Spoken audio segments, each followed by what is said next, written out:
It's that time.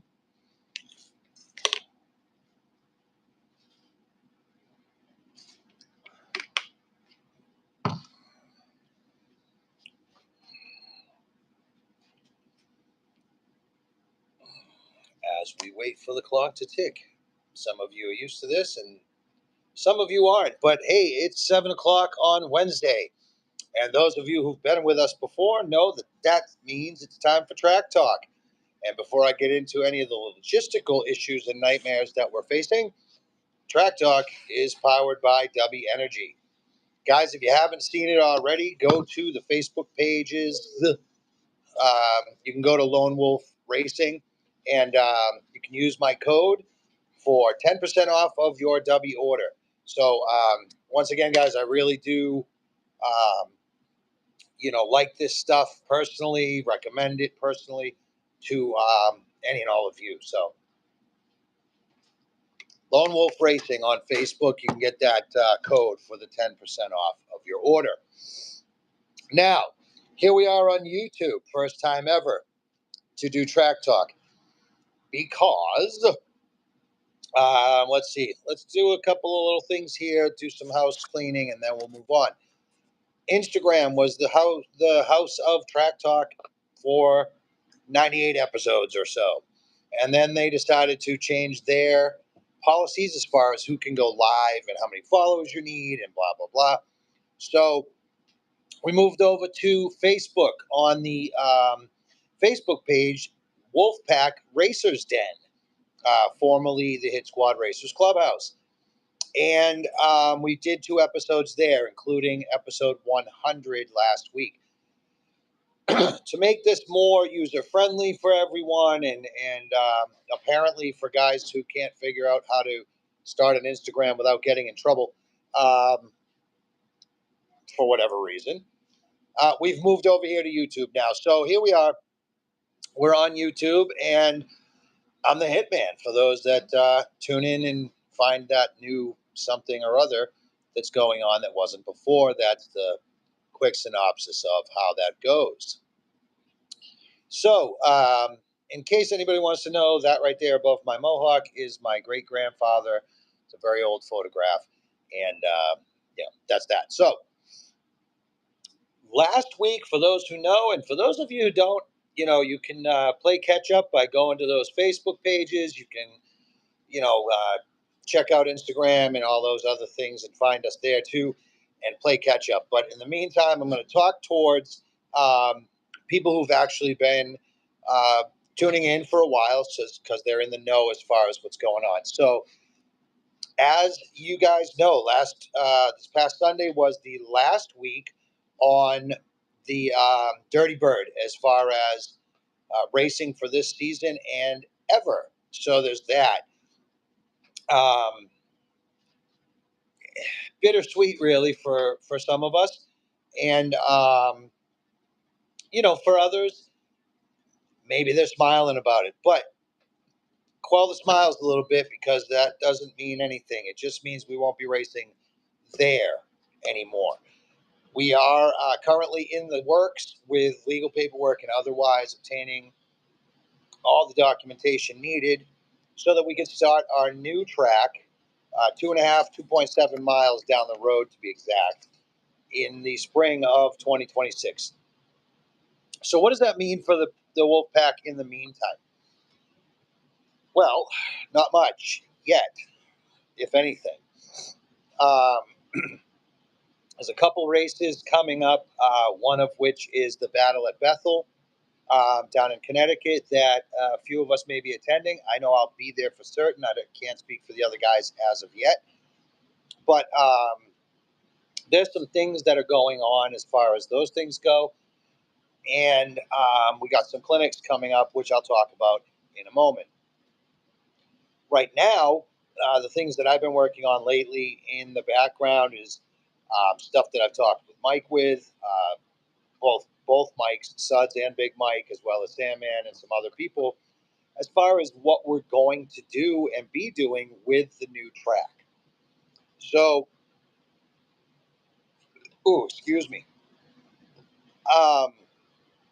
The new track isn't going to necessarily be bigger. The dimensions may be slightly different, but we're again, once those lines are defined for us as far as property lines and so forth, we'll be able to better figure that out. We're also looking into other things to offer at that location. Um, Nothing's been decided, so I don't want to get anybody's hopes up yet. But things like the off-road racing that we never got to this year because of all the different reasons that came up, and other things like rallycross racing.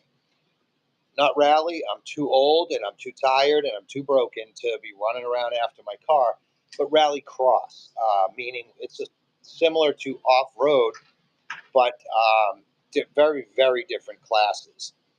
And so, anywho, um, that's some things that we're looking into for the new track. Now, as far as the rest of it goes,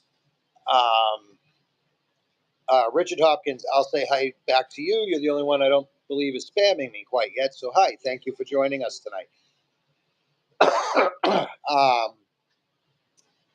I won't get into those things, but I'll stick with the oval stuff for now. So, like I said, the new track will have new dimensions, making it, I think, more like the bigger named tracks. Because let's face it, in the area there weren't too many that were bigger, if any, as far as the overall straightaway length and so forth. But you know, before I say that and sound like I'm bragging, I do want to say that, you know, guys, we're racing radio controlled cars. You know, 100-foot, 120-foot straightaway is just, it's too much. You don't need that, but it is nice to have something more than, you know, 30, 40 feet to actually race your car down. Then again, those of us familiar with oval racing, whether full scale or otherwise, know that more races are won because of good cornering than they are on the straightaway. So there's some idiosyncrasies to the whole mix and the whole dynamic of building a track in that respect. So some of those things are being taken into consideration over what we have done with the former track in the past couple of years. And the new track will address some of those, making it a better option from Jump Street. The other thing is the surface is going to be different. We have more amenities now to our disposal and at our disposal to use to make a better surface. Excuse me, I got a little nicotine pack right up here and it's just dropping down. So that'll be different as well for some of the guys that are used to what we did run on. We ran on loose dirt, dry at most of the time, unless it had rained a couple days prior. Now what you're going to see is, and again, we're not going to seal the track. There'll be no glue. There'll be no sealant. We won't be doing any of that. It's not going to be clay. It's still going to be dirt.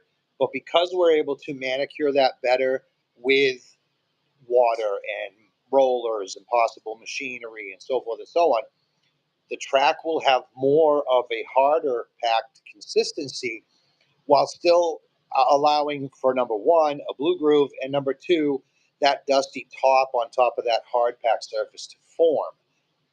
And again, for new guys tuning in, you know, I'm a very opinionated person, and you can, you know, look back at some of the older episodes on other platforms of this show. But I'm very opinionated when it comes to real dirt over manicured clay and all these different prepared surfaces, so to speak, helping newer drivers learn to be a better driver. Hell, it can make older drivers learn to be a better driver if they're open to the idea that they may be able to still learn and progress and pick up some skills that they don't yet have. So, real dirt is something that I've always sworn by. I'm an older dude, and you know, that's what I grew up on. And I tell you, more people than not, over my time doing this show, um, you know, including Adam Drake, Ryan Lutz, Eric Salvis, Rick Lausch, Dave Peak, and so many others, Skunk Boss, you know, as well.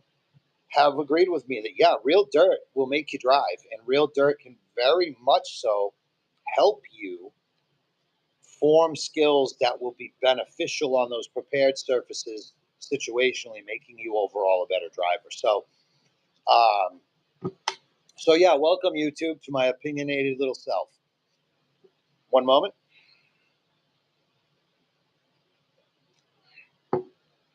So that being said, for guys that are used to what we were running on and the traction tonics and the different compounds of rubber and some of your suspension settings may very well change. Some just a little bit, and others very drastically in some cases, depending on your driving style or how your car was set up. Um, the looser, really free diff that we've been working on the looser surface may not be as beneficial when we're running a hard, strong blue groove because that's heavy traction, and with heavy traction, that diff may need a little more stiff or stiffening as far as your oil weights or your grease or whatever you're doing to it to help it be more beneficial to your driving style. So again, there's a lot to be said for all of those different components and things, and especially now moving from something for those guys that were racing with us for any portion of the past 2 years and now are going to move over to this new track with us in the coming year. There's going to be some slight differences that may feel drastic until you get used to them. So there's that. Like I said, guys, if you go to the Facebook page, and spammers, I see you guys out there. You're commenting, and please don't, because the minute you spam, it's you're done, you're blocked, you're off, whatever. Um, but those of you who are interested in the topic of radio control car racing, especially oval, um, by all means, please do. I mentioned the 2 pages at the beginning of this episode. So once we're done, you can always go back to the beginning of it and get those names and go on there, join the pages. We will be having some clinics coming up, online seminars. I was once told that I shouldn't call them clinics. It makes me sound like I think I know everything. But then again, that was by a guy that thinks he knows everything. So I don't know. I'll give you everything I know, which may not be everything, but everything I know, I'll give to you if you're interested in what we do in this hobby and so forth. So the first one coming up, I believe, September 7th. Then the 14th and then the 21st for now are the 3 I scheduled. The first one will be all about your transmission, how to build it, and so forth. So those things I was telling you about just now with the differences and so forth, um, as far as this, our old, our current and or now old track versus the new one, those will be things we can discuss in those seminars, clinics, whatever, about building your car appropriately for the reaction and the things that you want to know. Whether or not we discuss that in the actual time frame on the 7th or not, the things that we do discuss in that time frame on the 7th for transmissions will give you a broader idea and understanding of how to change it, what to change it for, why to change it, and where to go with it for those different track surfaces. So again, I'm not going to tell you I'm going to answer everybody's questions. I mean, if 3 guys show up, okay, I can answer everybody's questions. If 20 guys or so show up, I mean, how long do we want this thing to be? So it's an online seminar, and I'll do my best to describe all those things so that moving to the new track, for those that's the only real issue, will be able to be handled, information given out. Those racing elsewhere or multiple places see what I did there, may have a better understanding of how to set it up for the different tracks once we're done with that seminar. So again, I don't know everything, not preaching from some kind of pulpit of superiority. I am telling you, I will tell you everything I've been able to learn over the years, whether that's from other people, doing my own research, trial and error, or a combination of all of that. So That's how I've always been since we started these things, and that's how I will remain until I'm dead and can't do it anymore. So there's that. Mike, I see your comment down there. They are very, very beneficial.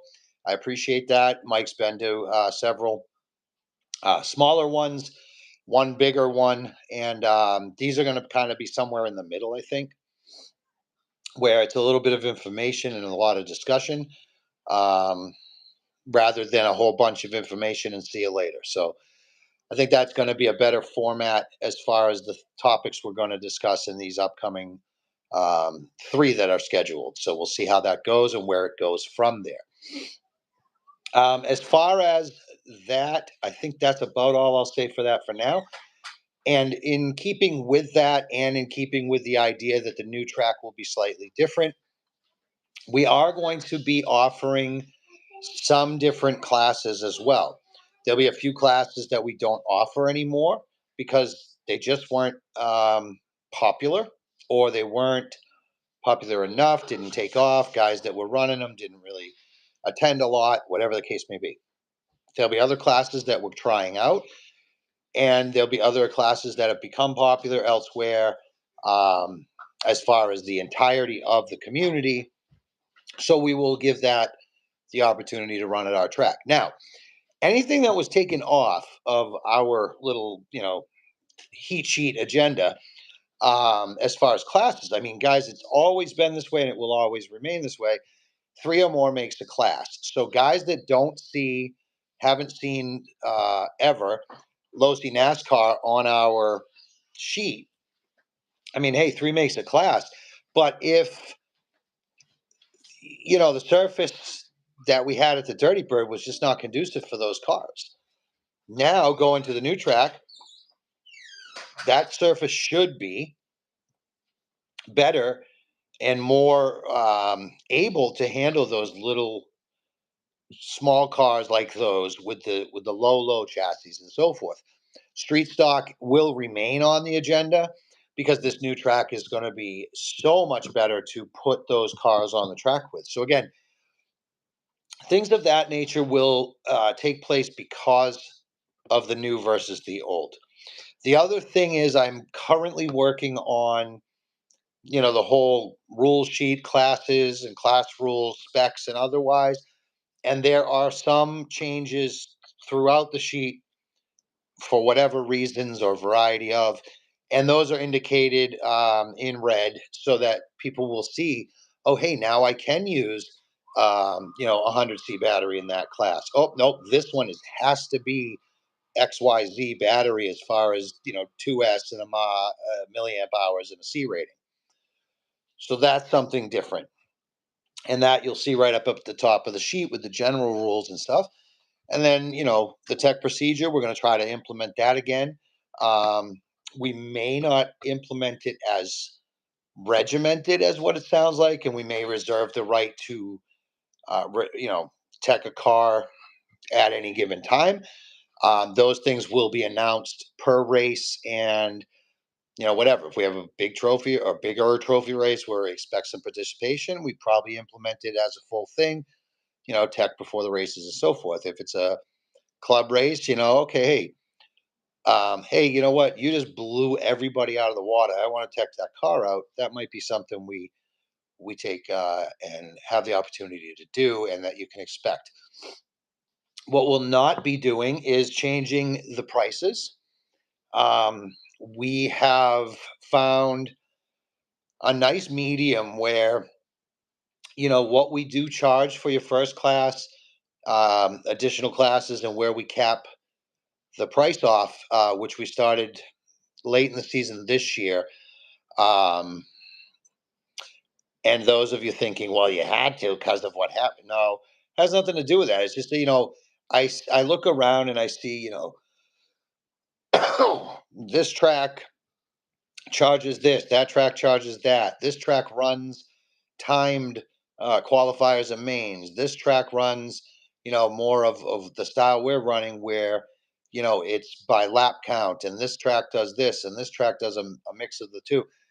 Um, this track is running way less time and hasn't adjusted the prices to reflect the little bit of time that you're getting versus the price you were paying to get what you used to. So things of that nature, man, that's just how it works. And, so that won't change. The pricing won't change.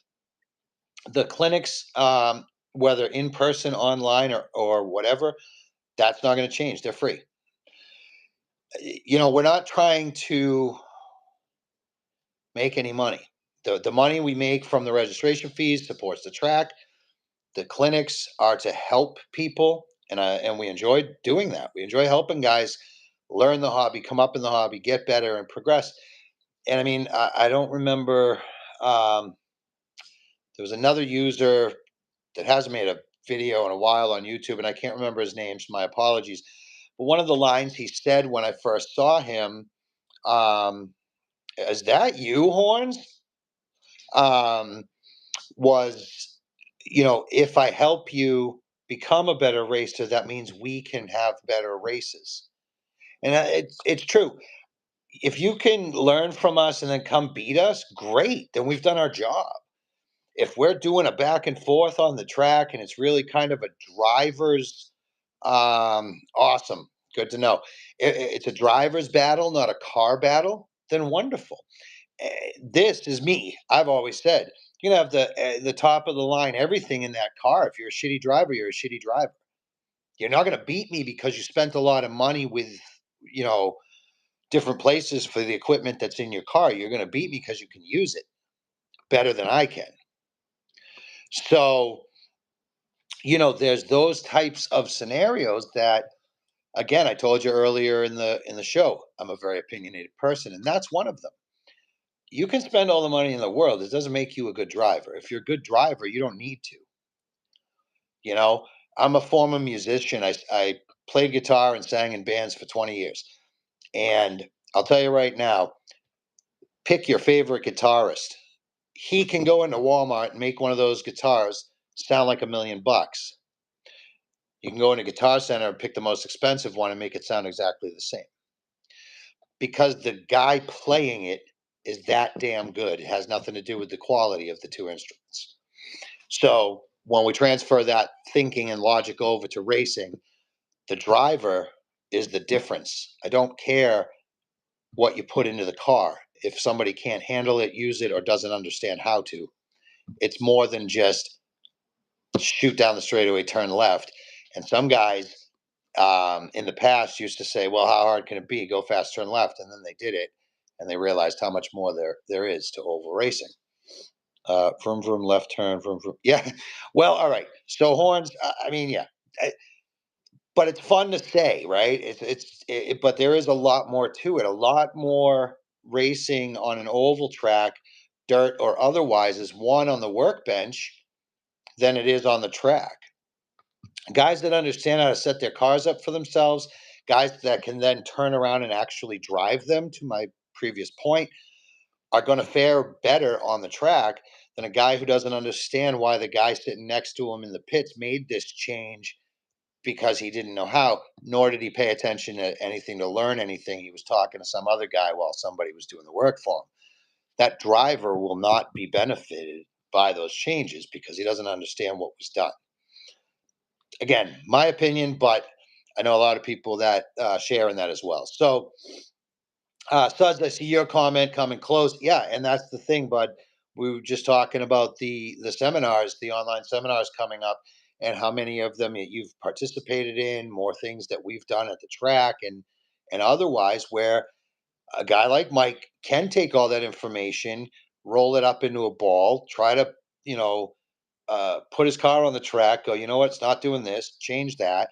Hey, what about this? It's doing this, but I want to do this, but is that the right move? Yep or no, and why, and whatever, and continues to learn and progress. The guy's got cars now that were always capable of keeping up, and now he is the type of driver that can.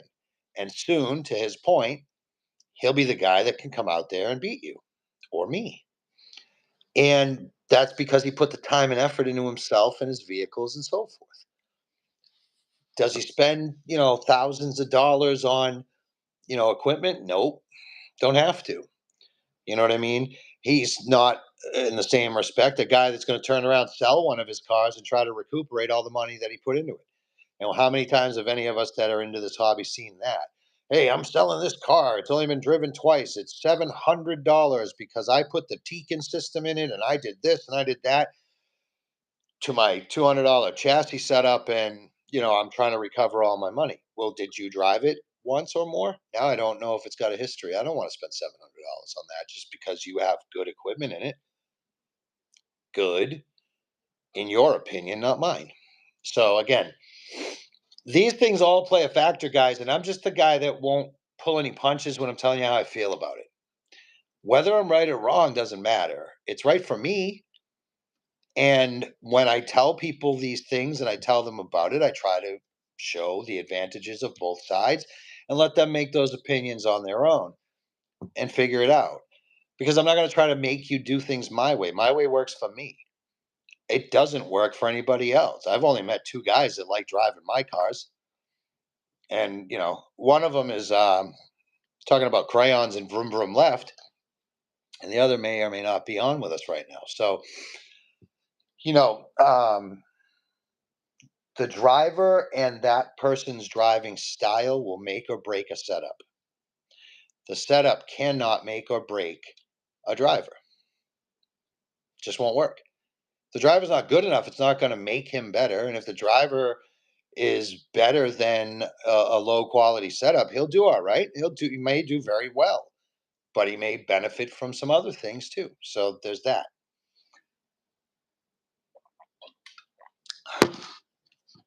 So, new track, maybe some new classes. Not maybe some new classes. Definitely a couple of new things coming up. Maybe some different things as far as the classes we were used to because of the different changes that have been made. For instance, our small block mud boss, small block mud boss will no longer be small block mud boss. It will be spec mud boss because we're going to run that class. Some other places will call this small block. We're going to call it spec because of the variety of brushed versus brushless versus Traxxas's new system, the BL2S. So we're going to call it spec, and that is going to be a very, very specific class. I won't even say loosely based on. I will say based on Salvus rules, and with a couple of little tweaks and changes that will benefit the guys that run with and have run with us, as well as the new track. That's going to be a 90-19 gearing with a brushed motor. So, nobody's going to be um, sticking a $300 ESC in that car, and that's how they're beating you. That's a driver's class. Small block, spat, yes, that. Um, so, again, it's hard holding these nicotine patches in and actually trying to talk, but they're working. So, but yeah, so that's going to be a challenge for some guys. I have a very, very opinionated idea of how to do things, and some guys that help me, or that I help, or that we cooperate and do together these things to put on these races and to put this track thing together and to do this. Now I folded it, but have agreed that hey, a spec class like that is a driver's class. You want to talk about learning all this stuff, and teaching guys and helping guys and whatever, so that they can become the racer that can or will beat you or whatever, because it's more fun to have a side by side than blow somebody out of the water. A spec class does that. Now it automatically, because everybody has to run the same stuff, comes down to the driver, as I spoke of earlier. So again, benefits to these things are immense, and the other things will be able to be placed in different classes that will make sense.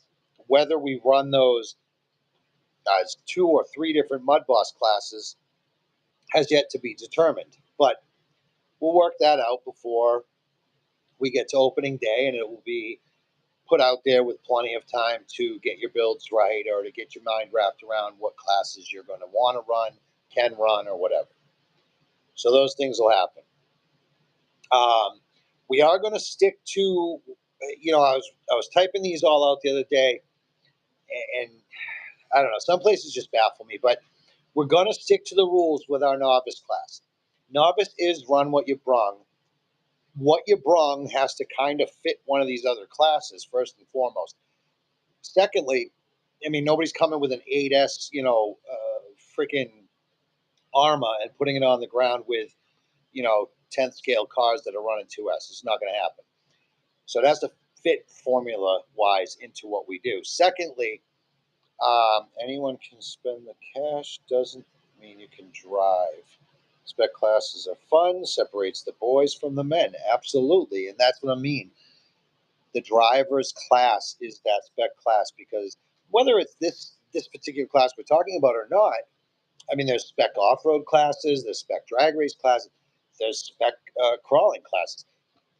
The driver is the difference in those classes. I don't care what avenue of RC or otherwise that you do. When the product you can use is the same as the guy next to you, the other stuff comes down to the operator and only the operator. So that's what these classes do. Novice. We've always run it this way, and we always will. And I don't want to make this sound like some other places have, like it's a kids class. It's not a kids only class, because there are some kids running some of these other classes that'll outdrive you with their eyes half closed. And since Mike Glennon just subscribed to the channel, I will say his son is one of them. But novice is intended to be a learning class, a developmental class. So if you do run novice, we don't allow you to run any other class. There's a few reasons for that, and I'll try to break that down as diplomatically as I possibly can. Novice is for guys young and old, and women young and old, that are starting out in this style of racing or in racing in general or in the hobby itself as a whole, to learn how to drive these cars, learn some of the finer points, and start to progress in their working their way up their own set ladder of goals. Sportsman's class is another one. It's more of a developmental thing than anything, but it's a fun class, so you'll see a lot of experienced guys running that. But to novice, and to my point, we don't allow those guys or girls to run other classes, simply because if you're able to run those other classes and do it well enough that you're not, and this is where the diplomatic thing can be taken the wrong way, a nuisance on the track to other drivers, there's no reason you should be in novice class, because that's where you develop those skills so you can come up and at least maintain yourself on the track, even if the guys out there with you that specific day or whatever are better. There's no other way to say it but that. Well, there's probably 1,000, but in my head, that's the simplest way. Novice class is meant to be where these people that are starting out and developing these skills and learning about the hobby can take their time to do so without feeling the pressure of guys lapping them 30 times in a 50-lap race, where they don't feel the pressure of, get out of my way. Not that we're like that with our group, but there are, and we've all experienced them in one form or another, there are assholes in this hobby, and that will happen. I also don't like novice class being again, the kid gloves are off, the white gloves are on, and I'm going to try not to get them too dirty. But I don't like novice class being used as the everyone gets a trophy class either. Like, hey, this person races with everyone else, but when it comes to the trophy day, that person races in novice. no bueno, no bueno. Um, so there's a bunch of different factors that go into that. I'm not going to go too crazy into it right now, but if anybody has any questions on that at all, like I said, come to the club pages. You can put it on there in the public format, or you can private message me and whatever. I'd be more than excited to, tell you the benefits of the way we run things and why. Um, but novice is for what it sounds like it is. We're not going to call it the rookie class. We're not going to call it the beginner's class because, as I said, I'm trying to get the white gloves to stay as clean as possible. If I dirty them up by saying those two words, we might hurt somebody's feelings. And as little political correctness that is in me, I still kind of want to make it so that people have some pride in where they are in their progression through our into our whatever hobby so that we can help build that person to enjoy it, not based on age but by experience, right? Exactly. So there's two ways in our novice class to graduate, so to speak. I don't think we actually have a term for it, but to be able to go and run whatever classes you want, there's two ways. Number one is to trophy in the novice division 3 times in a calendar year. In our sport, in our hobby, that typically breaks down to a season, which is for the dirt track anywhere from like April usually into October some point. It may start a little later, end a little earlier, but somewhere in there. You trophy 3 times at trophy races, and in that time frame, we'll hold 5 or 6. So there's the opportunity to do so. Then we're going to bump you out of there so that you're obviously driving well enough to come start to be challenged more by trying to keep up with guys that have more experience. The skills are a little more developed, whatever the case may be. The other way to get to bump out of there from beginning and developing, in that developmental class is simply we see that, wow, he got it quick, or she got it, it took a little time, but now she's killing it. And we just come to you and say, hey, what are your thoughts? And we have a discussion. Or you come to us, right? And that's the one that, you don't really have to wait for the 3 trophies in a season. You can. I mean, I might say, hey, you've been doing great. Did you want to try to go to X class or whatever, see how it works out? You can always go back. You can always say, ooh, you know what? That was way too uncomfortable. I think I want to work in novice class still to develop more. Great, no problem. We will say that to people. And in that respect, I mean, I've said it sometimes, I've said it over the years a couple times to different people where I think it's just a better opportunity for you to develop that and be a little more secure with those skills or whatever the case may be. And you try to, you know, depending on the age of the person or their demeanor or whatever, you try to put it the best you can. But as you can tell, sometimes I might have a hard time with that, or other times I may just be misunderstood in that. But again, we want to make sure that everybody is getting the best opportunity to come enjoy the racing, progress towards their goals, and have a ton of fun. And that's why novice is kind of structured that way for us. If not, there'd be guys that have 40 years of experience running novice just to go, destroy somebody that hasn't been doing it longer, if at all, ever. And, what, go brag about it to your friends at work over the water cooler? I think you might have a few more problems than that. But, again, my opinion.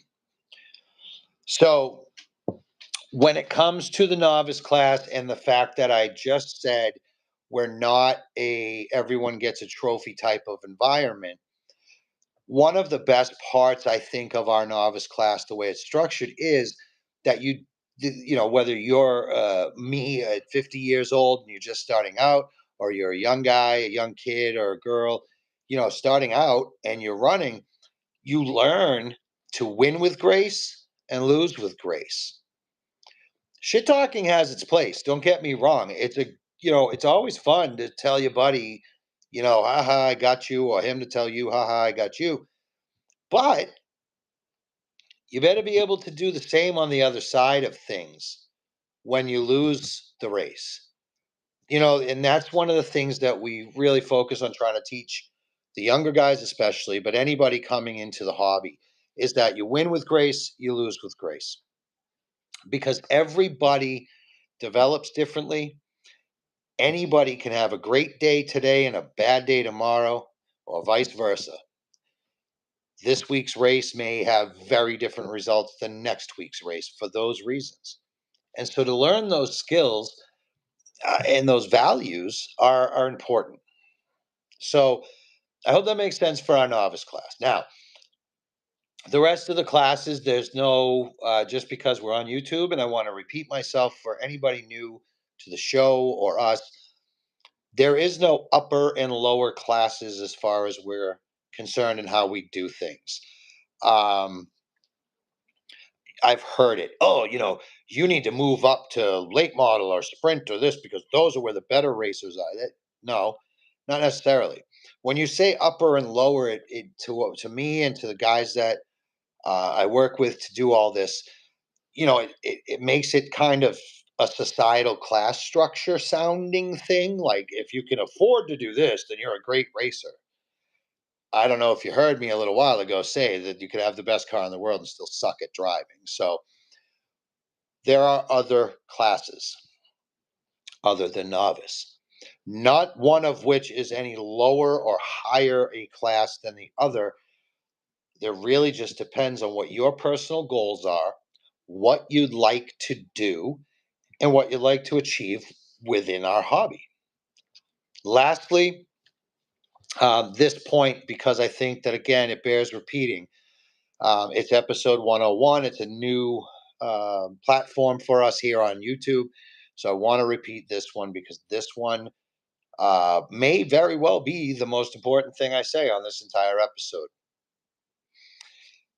You can have fun and compete.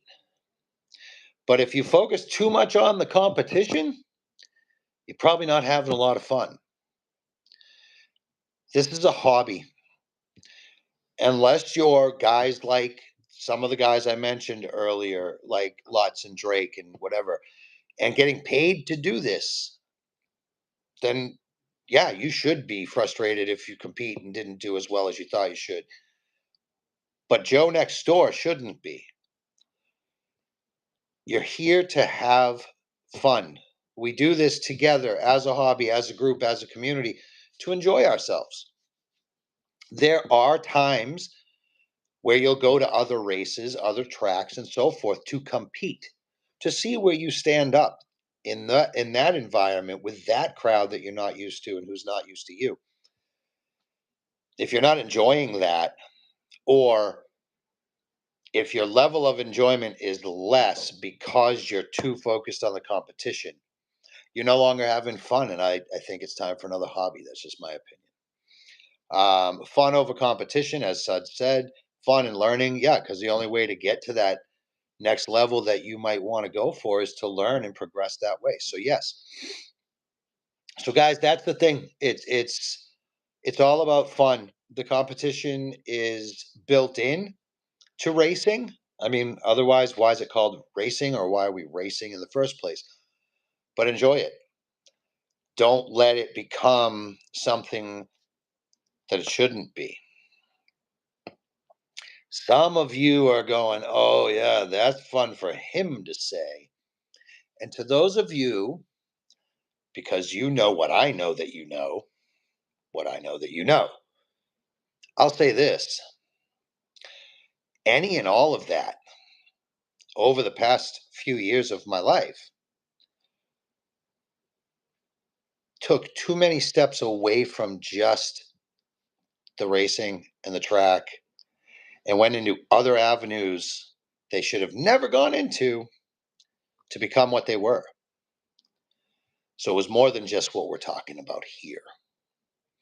What we're talking about here, guys, is a truly incredible hobby that is just the amount of enjoyment it's brought so many people over so many years is amazing. And yes, there's competition built into it, but the fun should the enjoyment should always come first, because that's what it's about. So for now, guys, that is episode 101. That is the first episode on YouTube. I was, still am, and will always be the Hitman.